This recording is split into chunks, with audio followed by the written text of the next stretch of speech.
Halo, kami kelompok 3 kali ini bakalan ngasih tahu kamu hal-hal apa aja sih yang harus kamu ketahui tentang Perang Padri. Sebelum itu kita harus tahu dulu gak sih penyebab kenapa bisa ada Perang Padri, apa aja sih faktornya? Coba, Gina, kamu tahu gak kenapa Perang Padri itu bisa terjadi? Gak tahu. Kan Gina aja nggak tahu. Perang Padri itu bisa terjadi karena adanya perbedaan pendapat antara kaum Padri dan juga kaum adat. Kaum Padri itu pengen banget memurnikan ajaran-ajaran yang terdapat pada kebiasaan dan juga kepercayaan kaum adat. Misalnya berjudi, mabuk-mabukan, ataupun sabung ayam. Lalu keadaan semakin memanas ketika kaum adat yang semakin merasa tersudutkan oleh kaum Padri. Mereka itu malah meminta bantuan kepada bangsa Belanda yang pada saat itu Belanda itu ingin banget untuk menguasai Minangkabau. Perang Padri adalah perang saudara yang pernah terjadi di Minangkabau, tepatnya di wilayah Kerajaan Pagaruyung yang kini termasuk Kabupaten Tanah Datar, Sumatera Barat. Latar belakang sejarah Perang Padri ini berawal dari masalah kaum Padri dengan kaum adat. Pertikaian antar sesama orang Minang ini berlangsung pada awal abad ke-17 Masehi. Ada beberapa golongan yang terlibat, yakni kaum Padri, kaum adat, serta pasukan Belanda. Pada akhirnya, peperangan ini menjadi ajang perlawanan rakyat Minangkabau melawan penjajah Belanda. Latar belakang Perang Padri dimulai pada tahun 1803 ketika 3 haji orang Minangkabau pulang dari Mekah usai menjalankan ibadah haji. Ketiga haji ini dikenal dengan nama Haji Miskin, Haji Subanik, dan Haji Piobang. Ketiga haji ini awalnya berniat untuk memperbaiki syariat Islam di Minangkabau yang belum sepenuhnya dijalankan dengan baik. Seorang ulama bernama Tuan Kunan Renceh tertarik untuk ikut andil dan mendukung niat 3 haji tersebut. Dia pun membuat kelompok bernama Harimau Nan Salapan. Perang antar saudara terjadi pada tahun 1803.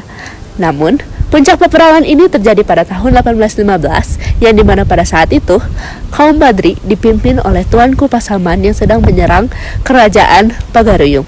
Serangan ini mengakibatkan Sultan Arifin Muningsyah melarikan diri dari istana. Kemudian, kaum Padri pun berhasil untuk menekan kaum adat. Pada saat itu, kaum Padri digalang oleh Harimau Nan Salapan. Terdesaknya kaum adat oleh kaum Padri membuat kaum adat meminta pertolongan kepada pasukan Belanda. Pada 4 November 1822, pasukan Belanda yang dipimpin oleh Letnan Kolonel Raff berhasil mengusir kaum Padri dari Pagaruyung.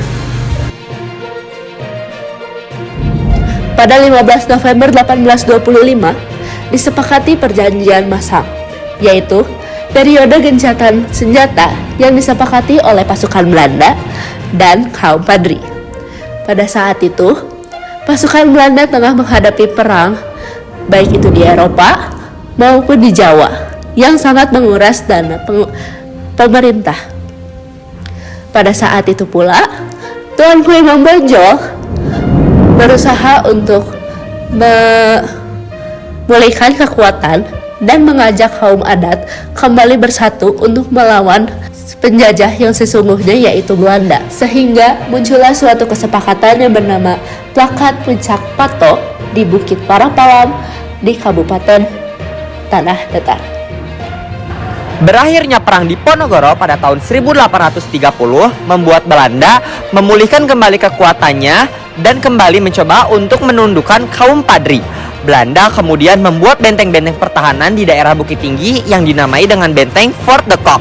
Keinginan kuat Belanda untuk menguasai perkebunan-perkebunan kopi yang terdapat di pedalaman Minangkabau membuat Belanda pada akhirnya melanggar janjinya sendiri dengan menyerang negeri Pandai Sikek yang terkenal akan pembuatan mesiu dan juga senjata apinya. Pada tanggal 11 Januari 1833, pertahanan Belanda yang terdapat di Bukit Tinggi diserang oleh pasukan persatuan antara kaum Padri dan juga kaum adat. Tetapi Belanda mencium ada kejanggalan dari penyerangan tersebut. Lalu Belanda pun dengan sigap membuat siasat untuk menangkap Tuanku Imam Bonjol. Belanda berdalih bahwa kedatangan mereka hanya untuk berdagang dan juga untuk mengamankan daerah Minangkabau. Lalu dengan cepat Belanda menyusup dan juga langsung menangkap Tuanku Imam Bonjol. Pada akhirnya Tuanku Tuanku Imam Bonjol ditangkap dan juga diasingkan ke daerah Cianjur, Ambon, dan juga Minahasa. Lalu pada akhirnya Tuanku Imam Bonjol wafat pada tahun 1837. Perang pun masih berlanjut hingga pada akhirnya pertahanan kaum Padri yang saat itu terdapat di Dalu-Dalu yang dipimpin oleh Tuanku Tambusai berhasil diserang dan juga ditaklukkan oleh Belanda. Perang pun dianggap selesai dengan kemenangan yang berada di tangan Belanda. Tuanku Tambusai dan juga sisa-sisa pengikutnya pergi ke Negeri Sembilan yang terdapat di Semenanjung Raya. Lalu pada akhirnya pun kerajaan Pagaruyung menjadi bagian dari Pax Nederlandica yang saat itu di bawah Hindia Belanda. Hai, tahu nggak sih dalam Perang Padri, mengapa ketika para tokohnya meninggal, ditawan atau ditangkap, maka perang ini pun berakhir begitu saja? Yuk kita cari tahu. Nah, pada saat itu Belanda menerapkan siasat licik yang berujung pada penangkapan Tuanku Imam Bonjol pada tahun 1837. Lalu diasingkan dan dibawa ke Cianjur, Ambon, Minahasa hingga wafat di sana. Lalu peperangan kembali berkobar hingga akhirnya Belanda lebih unggul dan pada tahun 1838 Belanda berhasil menembus pertahanan terakhir yaitu rakyat Minangkabau di Dalu-Dalu yang dipimpin oleh Tuanku Tambusai. Lalu Tuanku Tambusai dan beberapa pengikutnya yang selamat pergi ke Negeri Sembilan di Semenanjung Malaya. Kekuatan Minangkabau pun melemah hingga akhirnya Belanda pun berkuasa setelah memenangkan peperangan. Ada ciri-ciri dan karakteristik bangsa Indonesia sebelum abad ke-20, yaitu adalah bangsa Indonesia yang masih berketergantungan kepada pemimpin yang berkarismatik dan penguasaan teknologi yang masih tradisional. Hai, sekarang aku mau bahas nih, apa sih peranan tokoh dalam perlawanan Perang Padri? Kalian pasti tahu dong Tuanku Imam Bonjol. Tuanku Imam Bonjol ini adalah pahlawan yang ada di mata uang 5.000. Tuanku Imam Bonjol lahir pada 1 Januari 1772 di Pademan, Sumatera Barat dan wafat dalam pengasingan dan dimakamkan di Lota, Minahasa 6 November 1864. Sekarang aku mau bahas nih, apa sih peranan tokoh Tuanku Imam Bonjol? Yuk kita simak. Jadi, pada tanggal 15 November 1825, Belanda mengajukan gencatan senjata sembari meracik strategi licik berupa perjanjian masang.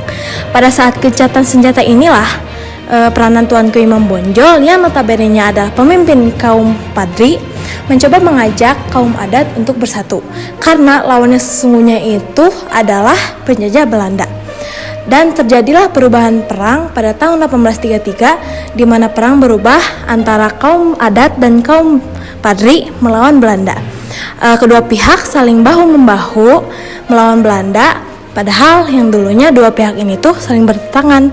Itulah mengapa peranan Tuanku Imam Bonjol sangat penting dalam perlawanan Perang Padri.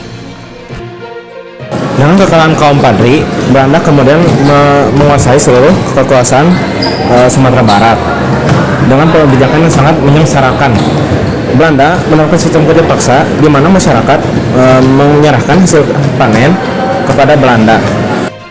Kebijakan yang diterapkan ini juga termasuk ke dalam pelanggaran hak asasi manusia karena memaksakan kehendak manusia menyerahkan hasil panen kepada Belanda sendiri.